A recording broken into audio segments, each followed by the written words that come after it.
Hi, I'm Jonathan Bagg. This is a joint effort of Electric Earth Concerts and the Ciompi Quartet.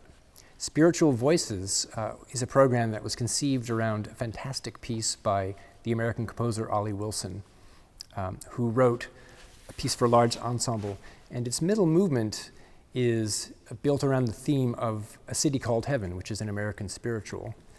All the pieces on the program relate in some way to that theme, either directly to the Wilson or to the American spiritual, which is such a deep part of our national soul. Mark Kuss gives us the bare essentials in his piece, which is the first one on the program. He's taken 7 spirituals from a collection that was printed 150 years ago and preserved them verbatim, actually, giving the melody to the clarinet, and then around that, he uses his wonderful imagination to create textures and harmonies that make it a really magical collection. And then Ben Johnston's amazing Grace Quartet was written in the 70s. Ben Johnston was a microtonal avant-garde composer, but in this piece, he let the theme, that beautiful church anthem, take over, and it dominates the texture, and it dominates the piece, and infuses it with its own special stark beauty. It's no wonder that it's one of his most popular pieces. And Anthony Kelley, my colleague at Duke and a wonderful composer, who was also a student of Olly Wilson, will tell us more about his relationship with Wilson and Wilson's piece and his own piece.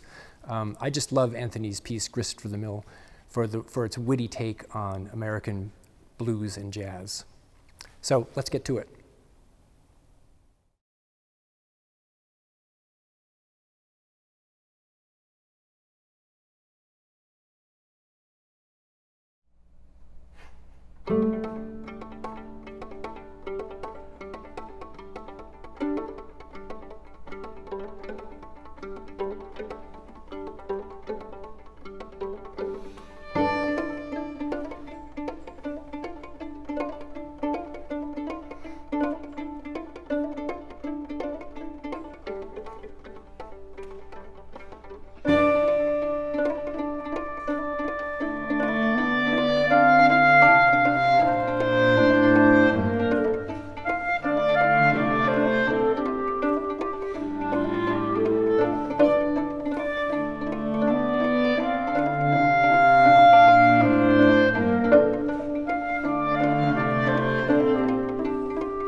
It's an honor to be here and to have a chance to listen to the beautiful music of the Electric Earth concerts.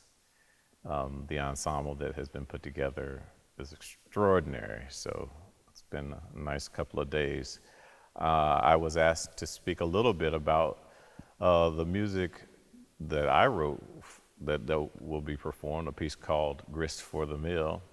And I was also asked to speak a little bit about my mentor, who taught me while I was at University of California, Berkeley. His name is Olly Wilson. And Professor Wilson, I will refer to him that way because that's what I called him every time I saw him, is a preeminent composer and one of the greatest orchestrators ever to live. He often would say that music is human experience consciously transformed. And when asked by Bruce Duffy whether or not, as an African-American composer, he was always expressing African-American ideas, this is a quote from Olly Wilson, or Professor Wilson. He says, "Music is experience consciously transformed, and because my experience has been an African-American experience, I think it expresses that. But that is a very, very complicated kind of thing, which is inclusive. It includes a lot of different things, including the full range of human experience at the end of the 20th century living in the United States.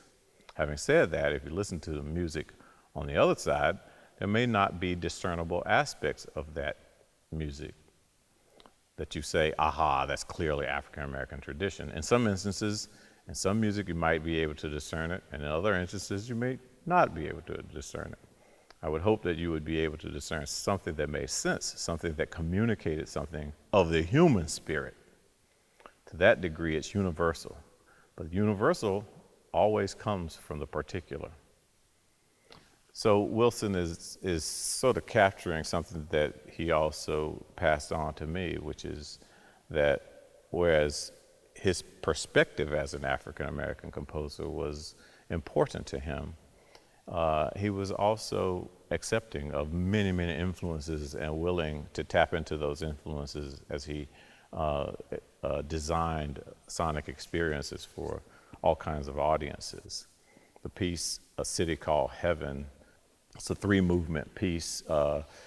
He described it as fast, slow, fast, which if you have ever heard any of the sonatas of the classical era, very often that design is included in a lot of European music. So having a multi-movement work with those kind of contrasts is really also inclusive of a broader tradition. But what he includes within each movement is where we begin to discern some of those aspects of the more African-American informed and specifically sometimes African informed musical traditions, because Professor Wilson also went to Ghana and studied for quite a few years, studied the music of West Africa, and wrote articles, really significant landmark articles on the title of one of his main articles is The Significance of the Relationship Between West African Music and Afro-American Music. So that was a real significant pursuit of his. Within the first movement of City Called Heaven, by the way, that title, City Called Heaven, is a quote from an old spiritual that is the source material for the middle movement, the more sort of placid movement, which is drawn from a Negro spiritual, and he's trying to evoke that sound. So imagine, a slightly abstracted version of what a spiritual will come out to be. That's what that middle movement is all about.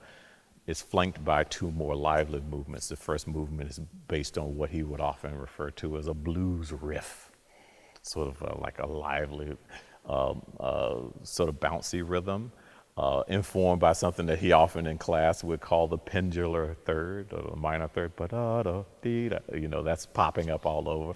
So that's a really bluesy aspect of that first movement, which sort of sets the tone of inviting the listener to something that's exciting. And then we find our way to that middle movement, this sort of open space of this reharmonized, unusually orchestrated spiritual type experience. And then he sort of closes with a sort of active movement, which is based, he says, on boogie-woogie piano. I'll never forget some of the classroom experiences where he would be excited to explain to class how influential boogie-woogie piano was, and he would play duets of 2 of the great pioneers of boogie-woogie, Meade Lux Lewis and Albert Ammons, and those are some, if you want to have something to compare it to, listen to them before or after you listen to A City Called Heaven, and you'll have quite an experience to enjoy. So let me bridge into another 3-movement work, which is one that I wrote while one of the movements that I wrote in this piece, Grist for the Meal, The middle movement was a specific assignment during my dissertation period in Berkeley.